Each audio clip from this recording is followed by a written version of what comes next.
بسم اللہ الرحمن الرحیم الحمد للہ رب العالمین والصلاة والسلام علی رسولہ والائمة المیامین وسلم تسلیما. اما بعد، ماہ مبارک رجب المرجب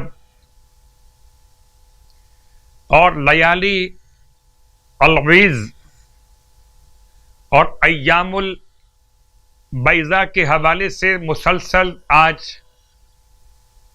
یہ 14ویں شب، 13ویں شب، پہلی چمکدار رات، پہلی سفید رات، 14ویں شب، دوسری سفید رات، اور اس کے بعد 15ویں شب، تیسری سفید رات. لیالی رات کی جمع، اور بیضاء کہتے ہیں روشن. یہ 3 راتیں جن کا تذکرہ کل آ چکا، اور آج کی شب روشن ہونے کے ساتھ ساتھ ماتم کی شب ہے. اور ماتم کے نسبت کو بیان کرنے سے پہلے رجب کی اہمیت، اللہ کے رسول کی بارگاہ مقدس میں احترام آپ کے اہل بیت کا، اور احترام اہل بیت کے ساتھ اطاعت اہل بیت. آئیے غور کیجئے کہ ماہ مبارک رجب نصف ماہ کے قریب پہنچ چکے. اس میں مخصوص نماز 14ویں رات کی نماز، 30 رکعت نماز، جس کی ہر رکعت میں الحمد کے بعد سورہ توحید اور سورہ کہف کی آخری آیت قل انما انا بشر مثلکم یوحی الی الی آخر الآیہ. تو 30 رکعت نماز، ہر رکعت میں الحمد کے بعد سورہ توحید 1 مرتبہ اور سورہ کہف کی آخری آیت قل انما انا بشر مثلکم یوحی الی الی آخر الآیت. تو یہ 30 رکعت نماز کا مطلب 2 رکعت کر کے 15 نمازیں مکمل کی جائیں گی 14ویں رات کی نماز کی نیت کا. اس کے ثواب سے متعلق اللہ کے حبیب صلی اللہ علیہ وآلہ وسلم ارشاد فرماتے کہ جو کوئی اس نماز کو بجا لاتا ہے، قسم اس خدا کی جس کے قبضہ قدرت میں میری جان ہے، اگر اس کے گناہ آسمان کے ستاروں سے بھی زیادہ ہوں تو پوری نماز تمام بھی نہ کر پائے گا کہ اس کے گناہ بخش دیے جائیں گے. اللہ اکبر. اور 14ویں رات کی ایک اور نماز جو تسلسل میں ہے، کل بھی آپ نے بیان سنا اور پھر آج سن رہے ہیں، پھر کل اور سنیں گے. یہ 3 راتیں ماہ شعبان میں بھی، ماہ رمضان میں بھی. 4 رکعت نماز، آج کی رات میں ایک اور نماز 2 رکعت کر کے پڑھی جائے گی. ہر رکعت میں سورہ حمد کے بعد سورہ یاسین، سورہ تبارک الذی یعنی سورہ ملک اور سورہ اخلاص ایک مرتبہ پڑھا جائے گا. اور آج کی رات میں تیسری نماز، نماز سلمان فارسی، جیسے کہ بیان کیا جا چکا، 10 رکعت نماز، نماز سلمان فارسی.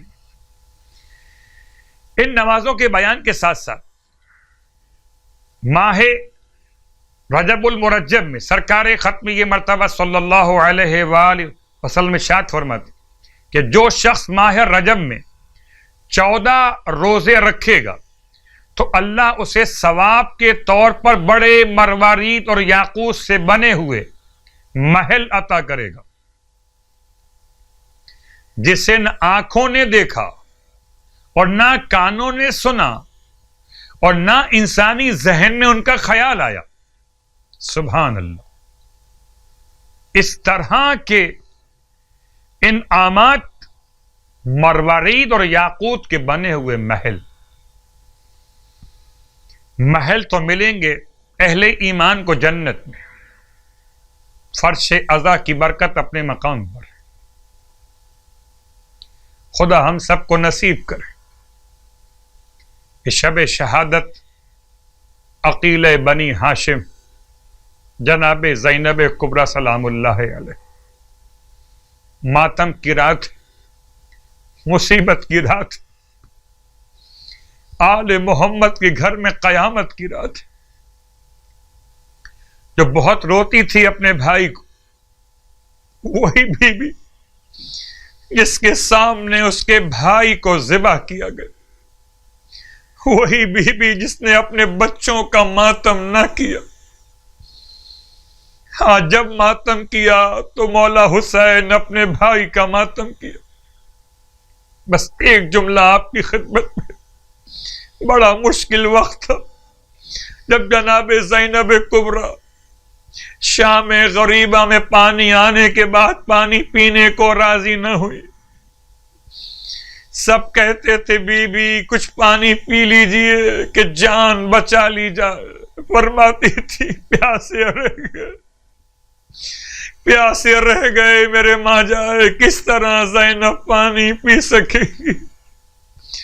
کہتے ہیں جناب زینب کبریٰ پانی پینے کو آمادہ نہ تھی کہ ایسے میں حجابات آسمانی ہٹا دیے گئے، حوض کوثر پر جناب زینب کی نگاہ، فرمایا گیا ذرا سر اٹھا کر دیکھ لیجئے کہ حوض کوثر کے کنارے حسین پیاسے ہیں کہ جب تک بہن پانی نہ پیے بھائی کیسے کوثر پی سکے گا۔ واہ غربتا، بھائی کی خاطر پانی پیا۔ رونے والوں بس ایک جملہ آپ کی خدمت میں، اور کون زینب کبریٰ، پیغام یاد رکھیے، رجب کے، شعبان کے اور ہر مہینے کے لیے بی بی زینب کا پیغام حجاب کی حفاظت ہے۔ سر سے چادر اترنے نہ پائے، نامحرموں کے سامنے کوئی بی بی کبھی بے پردہ نہ جائے۔ اور یہی سوچ سوچ کے مولا روتے تھے۔ میرے چوتھے امام جب منہال نے مولا سے کہا تھا مولا صبر کیجئے، شہادت تو آپ کی میراث ہے، تو فرمایا تھا منہال تم نے انصاف سے کام نہیں لیا، تم سچ کہتے ہو کہ شہادت تو ہماری میراث ہے، مگر کیا یہ بھی ہماری میراث ہے کہ ماں بہنیں پھوپھیاں کھلے سر ہو، کہیں شام کا بازار، کہیں کوفے کا بازار، ارے وہی بی بی بھائی کو روتی رہی، یہاں تک کہ شام کے علاقے میں جہاں بھائی کا سر ایک باغ میں لگے ہوئے درخت پہ ٹانگا گیا تھا، وہاں جب قافلہ چوتھے امام جناب زینب کبریٰ کے ساتھ بعد واقعات کربلا پہنچے تھے، وہیں ظالم نے سر پر بیلچے کا وار کیا، بی بی نام حسین لیتی ہوئی دنیا سے رخصت ہو گئی۔ الا ولعنۃ اللہ علی القوم الظالمین وسیعلم الذین ظلموا ای منقلب ینقلبون۔